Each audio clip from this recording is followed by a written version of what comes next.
Assalamualaikum warahmatullahi wabarakatuh. Kami dari Kumpulan 2 ingin membentangkan tajuk setiap perkara bergantung kepada niat. Nama saya Siti Hawa binti Aznan dan nama matrik saya 16TKA21F1044. Nama saya Nurul Jati Mintik Ishak, nombor matrik saya 16DKA 21F1045.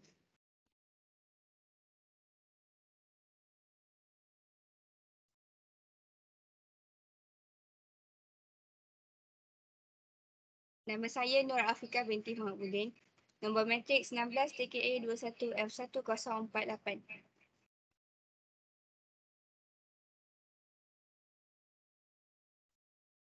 Hadis riwayat Sayyidina Umar Al-Khattab.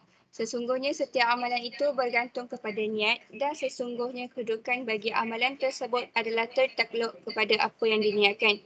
Niat bermaksud suatu lintasan dalam hati untuk melaksanakan sesuatu. Fungsi disyariatkan niat. Yang pertama, membezakan ibadat dengan adat, iaitu menahan diri dari makan kerana puasa atau menguruskan badan. Menyembelih binatang untuk makan atau ibadat korban. Kedua, membezakan ibadat dengan ibadat yang lain. Ibadat fardu atau sunnah atau mengeluarkan wang sebagai sedekah atau zakat. Amalan selain ibadat khusus, niat sangat diperlukan bagi tujuan mencapai status ibadat atau bernilai di sisi Allah SWT dengan memenuhi syarat-syarat berikut. Yang pertama, kajian, perekaan dan penyelidikan hendaklah bertujuan baik dan menepati syarat. Contohnya menghasilkan telefon pintar yang boleh memudahkan dan membantu kerja manusia. Yang kedua, setiap perancangan dan pelaksanaan bagi mencapai matlamat di atas hendaklah disusun dengan baik dan menepati kualiti syarat dan semasa. Contohnya menghasilkan sistem pengurusan yang mampu menjadikan kerja tersusun dan efektif. Yang ketiga, mendahulukan sesuatu yang terpenting daripada yang penting sebagaimana yang diminta oleh tujuan syariat. Contohnya, menyelamatkan nyawa ramai manusia menjadi keutamaan dan menghasilkan kenderaan berbanding untuk tujuan keuntungan.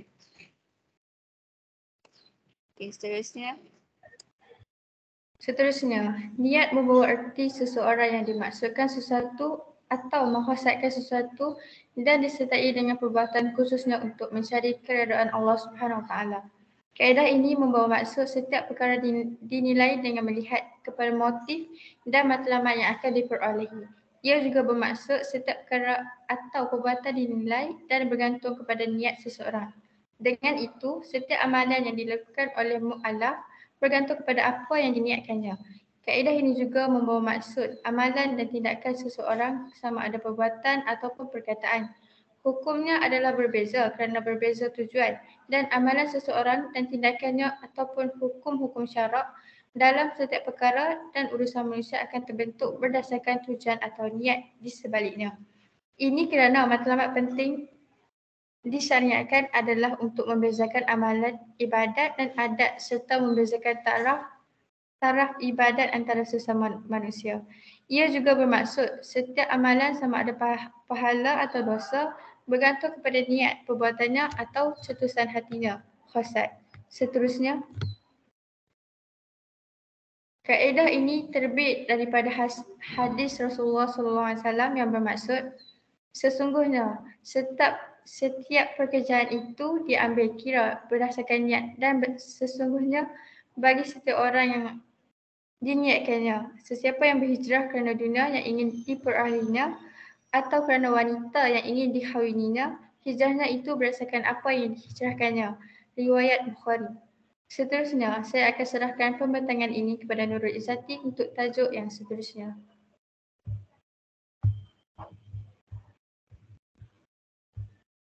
Terima kasih Siti Hawa.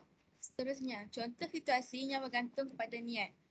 Yang pertama, pemekaran pokok untuk tujuan pendanaan semula dengan niat menjimatkan kos atau mengelak pembaziran adalah ditolak kerana asap yang dilepaskan ke udara boleh mencemarkan alam sekitar. Walaupun niat yang melakukan penanaman semula adalah baik. Ini kerana terdapat inisiatif